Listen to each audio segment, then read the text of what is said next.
But just a little while ago, I spoke with Trump-Pence Presidential Transition Team's senior communications advisor, Sean Spicer. So, Sean, President Obama yesterday was talking to NPR, and he had said that he was considering retaliatory moves against Russia, given the hacking and what we know. Tell me, he actually said, I think there's no doubt when any foreign government tries to impact the integrity of our elections, we need to take action, and we will. And the next line was, at a time and a place of our choosing, some may be explicit and publicized, some of it may not be. Now, Sean, does President-elect Donald Trump want President Obama, with 35 days left in his term, to get involved with Russia in any way, shape, or form? I think President-elect Trump recognizes that there's one president at a time.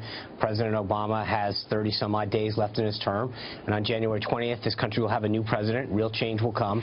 While President Obama is president, he has the right to do what he thinks is in the country's best interest, and when President-elect Trump becomes President Trump on January 20th, I think whether it's our foreign policy or our domestic policy, you're going to see real change come to Washington in this country. Right, but does he want President Obama to step aside, let him take care of it in 35 days, or is he willing, is he willing to deal with whatever Obama decides to do right now?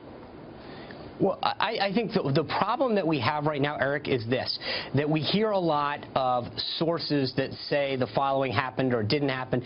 On November 17th, the Director of National Intelligence, James Clapper, spoke to the House Intelligence Committee, and at that time, he said that they had no conclusive proof that the WikiLeaks and the other revelations were conclusively tied to Russia. Now, if President Obama does have that information and the intelligence conclusively points to it, then he needs to make decisions that are based in the country's best interest. But I think that one of the things that the media keeps conflating is an attempt to say if Russia or other entities are probing, different sites, which is what you get all the time, these so-called phishing exercises, where they send emails and try to find ways to break through different accounts into data. That's one thing.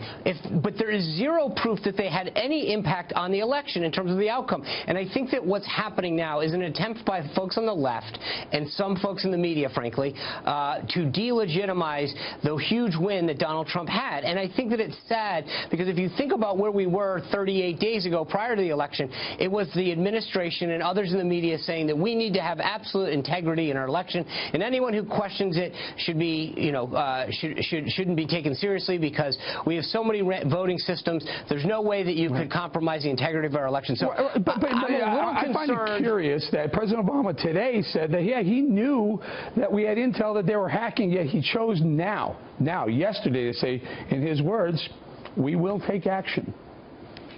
Well, and I think that if we do, but one of the things that's really gotten lost in this, and again, I want to make it very clear to everyone watching, any foreign entity or any entity that seeks to undermine or interfere in a U.S. election should be stopped. Full stop, no question about it.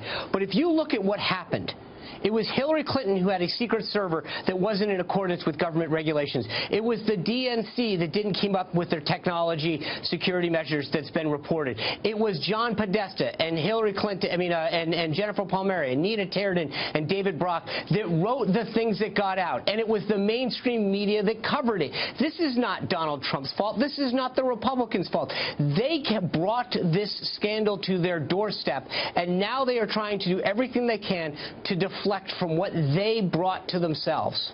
Okay, Sean, you've been floated as a possible next press secretary. Have you been asked? No, I haven't. How will President-elect Donald Trump and President Donald Trump's relationship with the media evolve? What do you expect going forward with that relationship? Well, I think that it's a two-way street. For so long, the media has held politicians captive because most politicians, frankly, need the outlet. They need the media to communicate a message. Donald Trump has shown that he, more effectively than, frankly, anybody else, celebrity, politician, you name it, can effectively get out a message to the American people and have a two-way dialogue with them in a way that no one ever has in our history.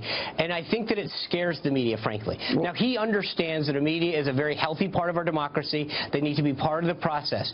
But that he doesn't need them in the same way that everybody else has, I think, frankly, worries them a bit. Yeah, and so will he therefore restructure access that the media has to the presidency? No. Look, he is unbelievably transparent. There's a camera, for goodness sake, in Trump Tower that shows everybody going up and down. We've allowed press to have access. They're in a pool that follows him now. He understands that they're a healthy part of the democracy. But I think that he also has the ability to speak directly to the American people like no one else has. So there's a thing called the Trump way, and we talked about it, and you've done things differently, and frankly, you've won doing things differently. How do you think the relationship with the media should change? Should Donald Trump, President Donald Trump, be tweeting? Well, of course he should be, and it's been effective. I think people don't like it sometimes because he does have this direct line to the American people, and he, frankly, in a lot of cases, is able to bypass the mainstream media. But to your first question, I think that one of the things that he realizes is that he has this dialogue with the American people, and he wants to expand it, whether it's through Facebook Live or Twitter. He has a way to have a back-and-forth dialogue with the American people that is something very, very unique to him, and it's something that he's going to continue to do. But he will continue and then, frankly, the other thing is that I think the mainstream media has had a stranglehold on a lot of stuff, and I think that we've seen conservative media play a much bigger role, and they should be brought into this process a lot more as well. All right. I would thank you very much, Sean Spicer. We appreciate your time. And by the way, Donald Trump having 30 million Twitter, Facebook, and Instagram followers. Boy, that's some access that he has to the American public. Leave it right there, Sean. Thank you. Thanks, Eric.